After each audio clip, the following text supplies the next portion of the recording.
I end up going and seeing the case manager, and the case manager is like, her name's Mrs. Day. She's a nightmare of a woman.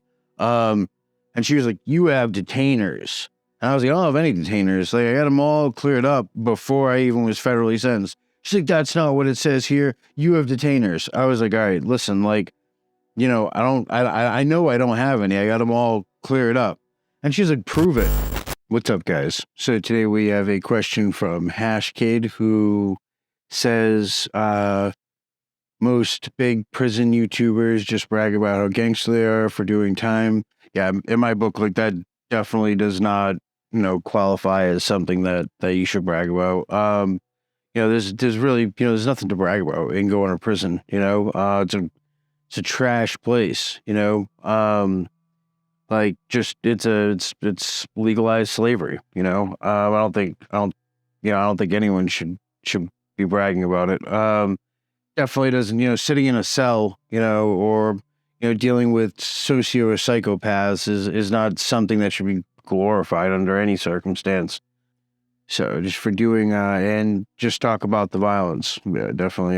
Do you have any cool stories of you seeing contraband like cell phones while you were in? So yeah, I definitely, I had a cell phone, you know, I had a phone, and at the end of the day, the big thing for me, like, when I went in, I went in, and the BOP basically said, "Oh, like, you have detainers." So a detainer is a warrant, right? It's like a warrant in a state or whatever. So they said I had 5 detainers, which originally, prior to me going into the BOP, when my Fed case was going, I did have detainers. So I had 5 detainers at a mass. I had caught a assault and battery with a deadly weapon, which the 2 counts of that, which was, you know, reduced originally from assault and battery with intent to murder. And this is back when I was like 17. I caught this assault. But I caught this assault. I ended up, like, you know, my lawyer pushed the court date up like 2 years. So, like, the dude that, you know, I beat the shit out of could heal. And he did. And like, I know the first comment was like the total violence. But it goes to my point, and that's why I'm bringing it up. So, like, I gotten sentenced for it, and I ended up doing like 6 months in county, and I had 2.5 years suspended. And I violated that because they call me making knives there. And like, I got out, and when I got out, I had a court date and a probation date that were set on the same day. And I had to make the decision of which one do I go to, because I didn't have a car. I'd take public transportation. I just got out of county jail. I don't own anything, you know what I mean? So I had to take public transportation. So I had to choose one or the other.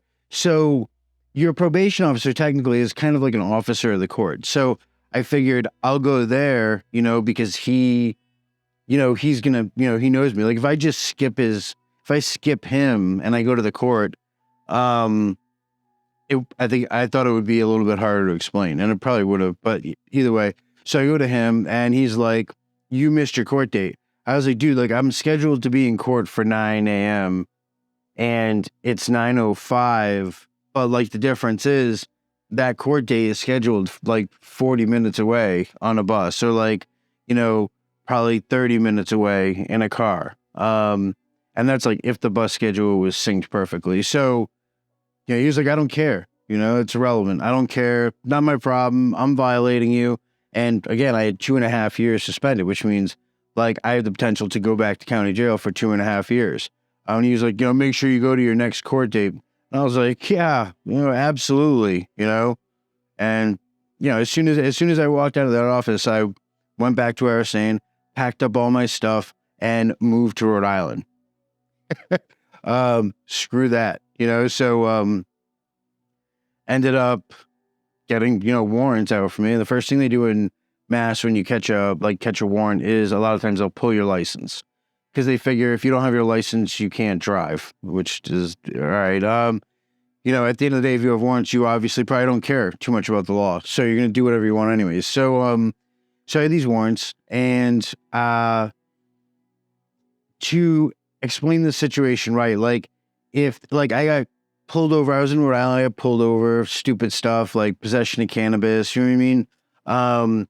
And they like there's no county jails in Rhode Island. So if you get caught doing something, it doesn't matter if it's vandalism, doesn't matter what it is, at the end of the day, no matter what the charge is, you're going to state prison, right? Because they don't have county jails. So you go to state prison, and there's one state prison. So you have like one prison for the entire state, you know, and that's the ACI, which honestly was way better than county jail. But anyways, when you go there, like you go there, they run your name, they run your check, and like they tell you, like they would tell me, they'd be like, hey, listen, like you have warrants en masse. And I'd be like, oh, really? I didn't know, you know?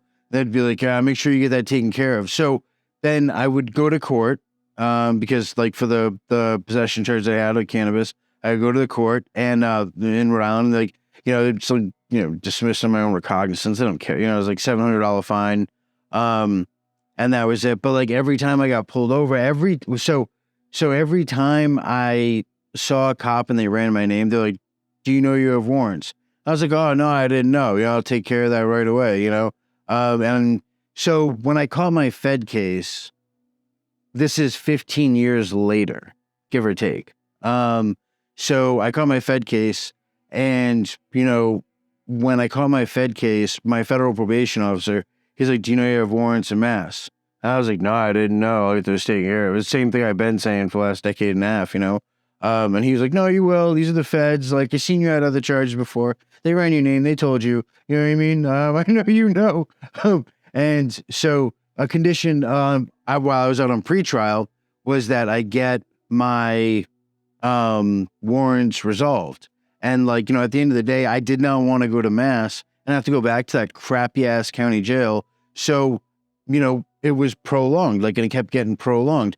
The condition in my probation said that I have to be working on getting my warrants resolved. So I ensured that my lawyer was constantly working on getting the warrants resolved, without me having to go down there, you know? So he's getting it like synced up for like a year and a half. And then 3 or 4 weeks before I had my sentencing, my federal sentencing, he had me go down to mass, and I went down, turned myself in. And after 15 years of having warrants, they just didn't care. I was on a probation violation. Like, they really just didn't care. They were like, listen, if you get more than 5 years for your federal sentencing, then we'll just roll in your, you know, probation violation with that. So that's the backstory for the warrants. Okay. So now I get them all resolved, like I just said, even before my sentencing. So then I go into, you know, federal prison, and I go in to self-surrender, right? And I walk in with my wife and my mother, and like we walk in, and, you know, they drop me off there. So like, and like, you know, they're super sad about it. You know, I'm just concentrating on what I'm going to do. Cause I know right after this, I'm going to SHU, you know, I'm going to solitary. So I'm trying to get myself in that mindset, you know, and not be in the mindset that they're in, you know? And it's really tough, you know, because like you're trying to get ready for something, and like, you know, your family's really legitimately going through something, you know, they're getting ripped away from you, you know, that's really hard on them, because at the end of the day, they didn't, you know, they weren't the ones, they didn't do anything, you know. So I go in, you know, and like I tell the CO, you know, my name's Sam Ben, and he's like, all right, cool. He's like, oh, Ben, okay, you're behind the fence. And I was like, oh, what are you talking about? Because at a minimum security prison camp, a lot of federal prison camps don't have fences that surround the facility. So when he said, oh, you're behind the fence, I was like, what do you mean? I'm going to the camp, dude. I'm minimum security inmate. You know, it's not a violent crime. There's no, you know, none of that stuff, you know. You know, he's like, oh, that's what it says. So that's what you do. So I knew I was going to SHU either way. So, you know, I go to SHU. I got a SHU, and they're like, oh, you're going to JA. You know, good luck with that.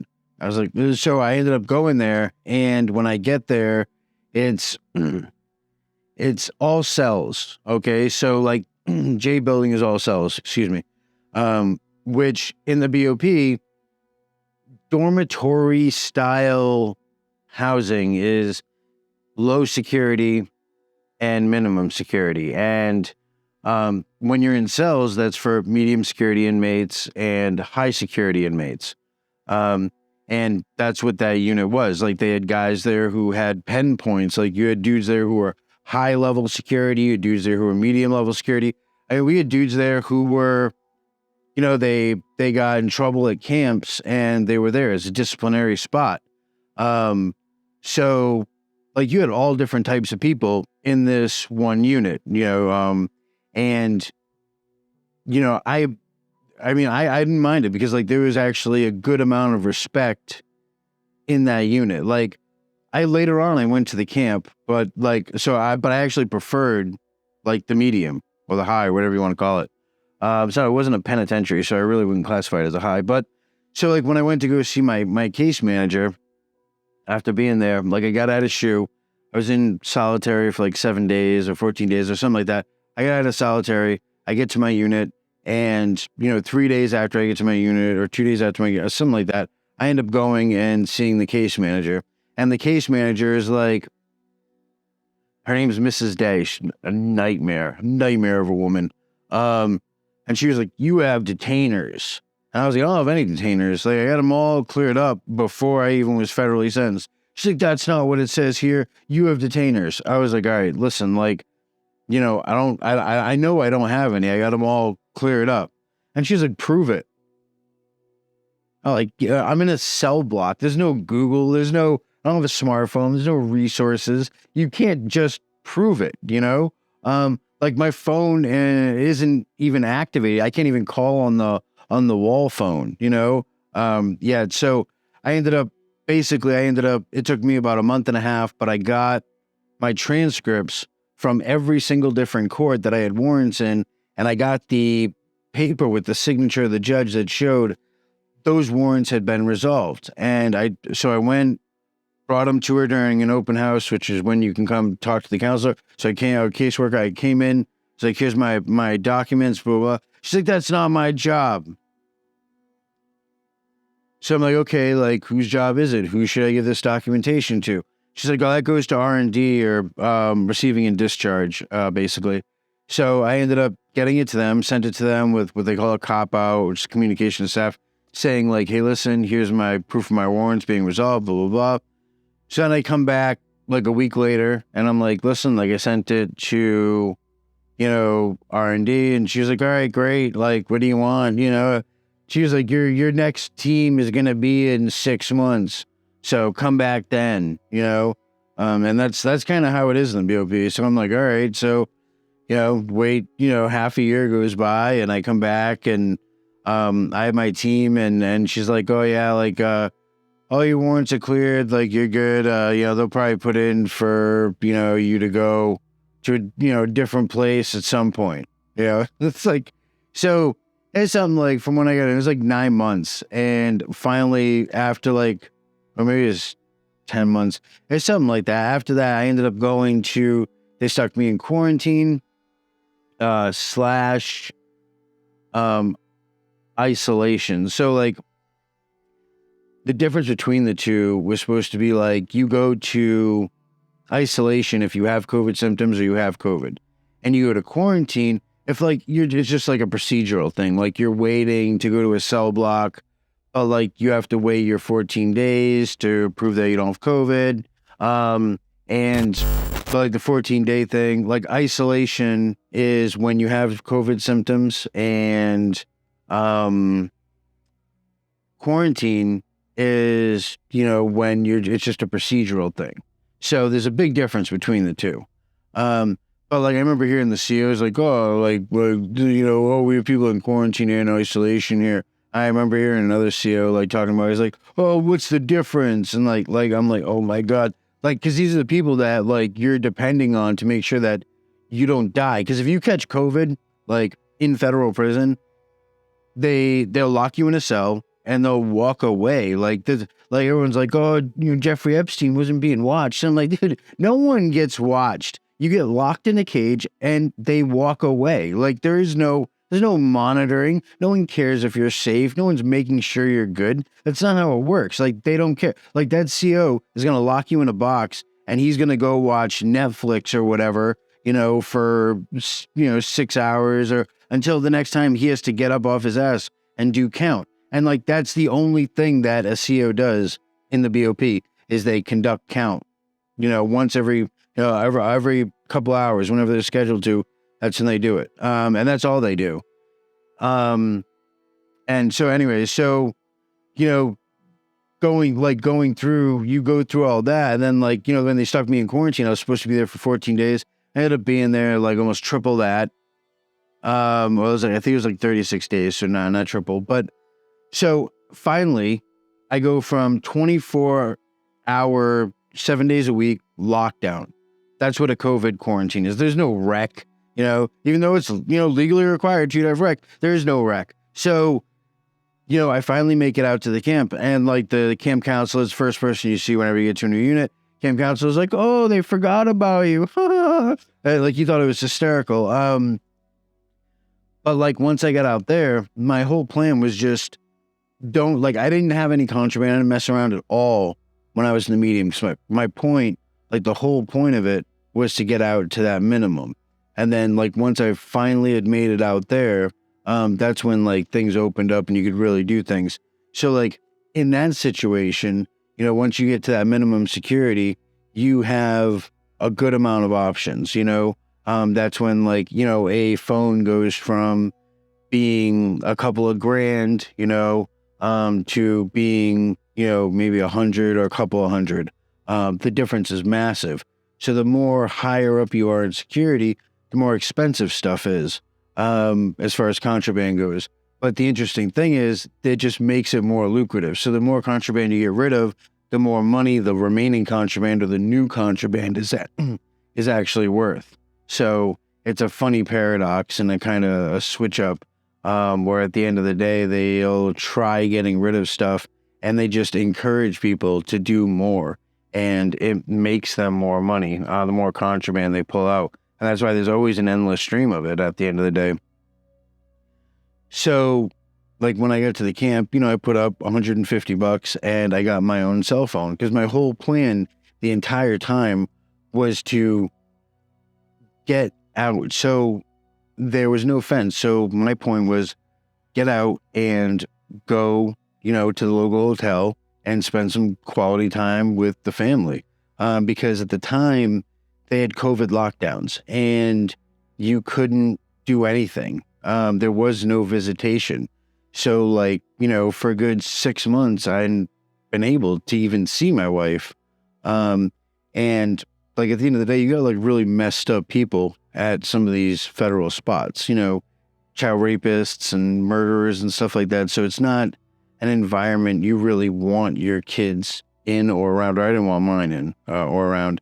So, I had to wait, to have them, because at a camp, there are no sex offenders allowed. There's no arsonists. I don't care about the arsonists, but the sex offenders is a bad hit. So, but also once you get to a camp, a lot of these camps don't have wire fences. They don't have a fence up with razor wire. So makes it easy to leave. And at the end of the day, it's what it is. It's minimum security, So I did, once a month I took off and went with my wife to the local hotel, and I had a buddy that was back there at the camp who had a phone just like me. And if there was an issue or an emergency count, he could call me and I was 5 minutes down the road and I could come back and probably be counted and not have an issue with it. But it was a very coordinated thing. So when I got to that camp, I watched the staff and the inmates, for 2 months and learned everything about how they move, how they operate, how they act, when they do things, who's who, before I even did any of that, and then I got my phone, got all my stuff down, learned how to hide it, learned where to hide it, in that area. That's, you have to, any facility you go to, they're all new hiding holes, and, this staff member is a dick, and it's a cat and mouse game. But then like after that, it was like, it's on. Once I know how everything works and I understand my OpSec, right? I understand when they do walkarounds, what cops mess with you, what cops don't, and how things work. It's on, and once I knew that, it was a wrap. Like it's if you understand a system and how it works, it's very easy to manipulate it, especially when you practice at studying systems and finding security holes. And like the whole point of a prison to begin with is security, and punishment. But like at the end of the day, like their biggest, thing is security. And if you know how to circumvent it, like they're screwed. So that's at the end of the day, that's what it was. And I had my phone, and I had it for a while. I want to say probably something like 6 months or something. And then I got released. And it was funny because they ended up doing a raid right before I ended up getting released and finding it. So like, but like in federal prison, like when you have your phone, you take the SIM card and you scratch off the numbers so they can't identify the SIM card. You make sure the phone's encrypted. Like when you use the phone, you wipe it. So like I had a shredder program on there. Like if I log into something when I'm done using it, it's not like your phone that you have in your pocket. Like I have to log out, I have to clear cookies, I have to do all of that. It's a wicked pain in the ass.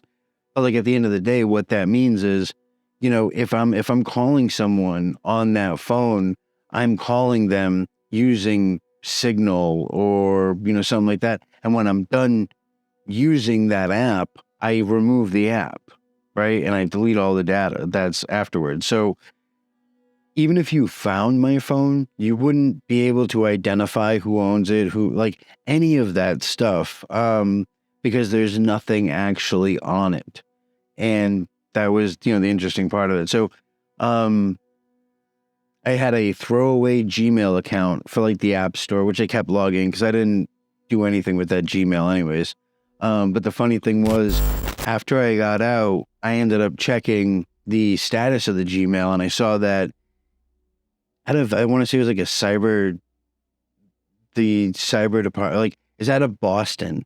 So the feds had mailed the phone to Boston to try to get a tech to unlock it. And like I had seen that and it was like, oh, like if this, someone tried using your account, if this is not your account, here, click this button. And like, so I did security and I don't have to, it's irrelevant. It's having a phone in a BOP institution is like a policy violation, it's not a crime to have a cell phone, but it's a policy violation according, from the BOP. So if you're in the BOP, you get in trouble for it while you're there, but if you're out, like it's not anything they can do anything about. So I just laughed about it as a joke to me. And like at the end of the day, there's nothing on it anyways. So yeah, I mean, that was pretty much it. I mean, I would bring in stuff like that, your dudes who, definitely not me, but your dudes who brought in, things like cell phones and food and stuff like that and sold stuff. And it's what it is. There's always going to be a market for that when there's a demand, and when you make things illegal, you're always going to make them more valuable and you're going to incentivize the selling of those things by making them illegal. And it encourages it at the end of the day. And the people who the people who make these policies are just, they're a lot of them are control freaks and they're foolish. They think that they can control these things and they can't at the end of the day, like you stick me, my crime originally was like, for the betterment of my family. And, at the end of the day, when you take a guy like that who doesn't give a shit about what happens to him as long as his family's good, and you put him in a place and you don't cage him and you say, hey, you can't see your wife, you can't see your kids, it's a wrap. You can put me in solitary for 6 months. You can ship me to a higher security prison. I don't care about any of that. At the end of the day, no one's going to tell me I'm not going to see my family. It's not going to happen. And if you're going to do that, you better lock me in a box. Because that's the only way you're going to do it. I hope that answers your question. Awesome question, by the way. Thank you for that. And I appreciate your comments. You know, I see them all the time on the channel, and I appreciate your support. So I hope you guys liked the video. If you did, hit that like button. And if you haven't subscribed already, subscribe, and I'll see you in the next video.